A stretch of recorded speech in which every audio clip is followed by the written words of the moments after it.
So this is what happens when nature goes wrong. They got sent to me in the mail from an old carny. In my collection, I have a live two-headed turtle, a genuine human shrunken head, a skeleton of a murdered prostitute. This is actually a sample of Bigfoot hair.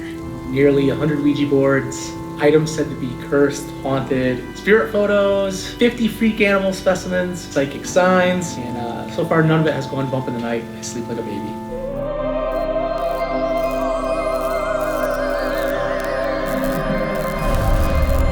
All the specimens in this cabin are genuine freaks.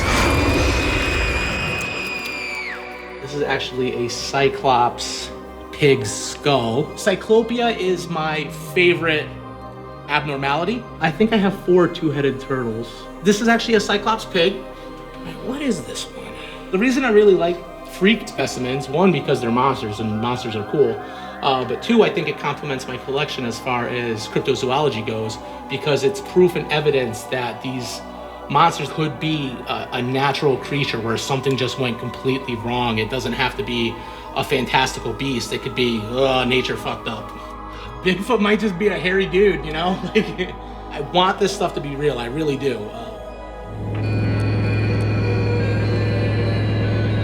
Yeah, it's just a little toy. But you see this string right here? There was a note attached to the toy. Go ahead and read the note. Norman, your mother played with this 2 hours before death. What kind of gift is that to give a kid? Like, I really think the biggest draw with paranormal, especially spirit communication and ghosts, is people are afraid to die. I understand how sensitive some people are being around death, but it's the one thing every single person on this planet has in common. We are all gonna die.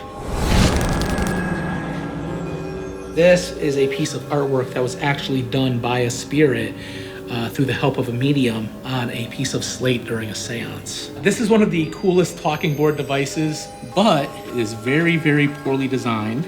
So you're supposed to hold onto this and guess what that finger is pointing to. And that is going a mile a minute. So I think this is only for ghosts who just had an espresso. This shelf right here pretty much deals with spirit communication, mostly spirit art.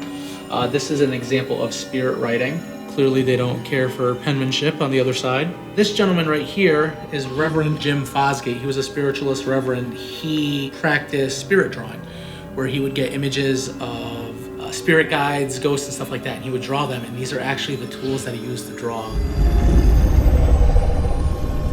So this item is my cursed voodoo drum. The voodoo drum came with a really weird written letter. I'll read it out loud. My voodoo drum does not want to be returned to the bunkhouse. It made my boiler motor burn out before I left so that my house would not burn down. It made my bunkhouse door to lock and the combination to be broken so that it would not have to go back to the bunkhouse. It likes me and will now protect me from evil. No one had better try to harm me or it will destroy them forever in ways so that they will wish they had never been born. It knows I respect its power and that much of its power is for good. I don't know how I know these things, but I know they are true. So that's the reason why my house is haunted, guys. I got the voodoo drum. This gentleman is named Elliot. Now, the reason we have a name for him is because it came from a little boy who said Elliot was visiting him in his sleep and terrorizing him. This was given to me by my friend Alexandria. She had gotten this for relatively cheap at a flea market or antique store. I forget exactly where. But when she brought it home, weird things started happening. She would put it on a mantle and it would stay up and all the other things would fall off. The dog didn't like it and stuff like that. At that point, she had contacted me and told me the whole story and asked if I would take it. And I said, oh yeah, absolutely. I like hearing people's haunted stories, I really do.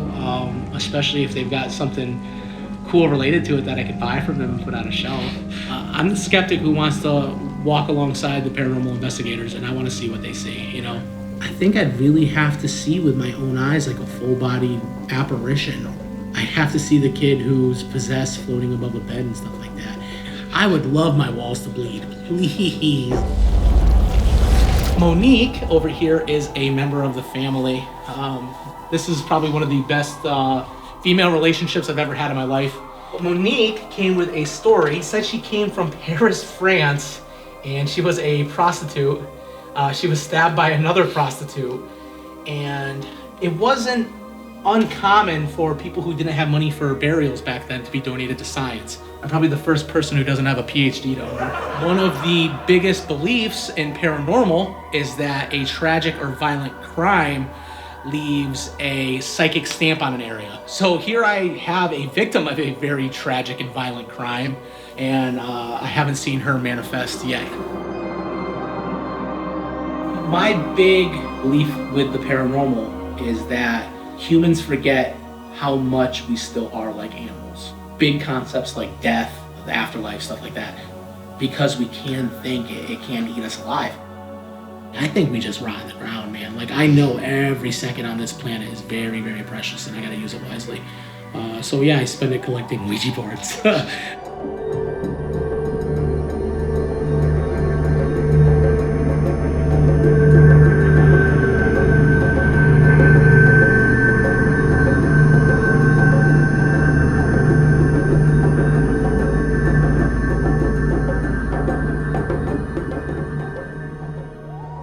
This is a trigger object worn by a medium to help her communicate with the other side. It is a ring that she would put on her finger. She would go into a trance and be able to communicate, but I've worn it a number of times, and maybe because my finger's too fat, it doesn't get to the right spot, but never any spirit messages.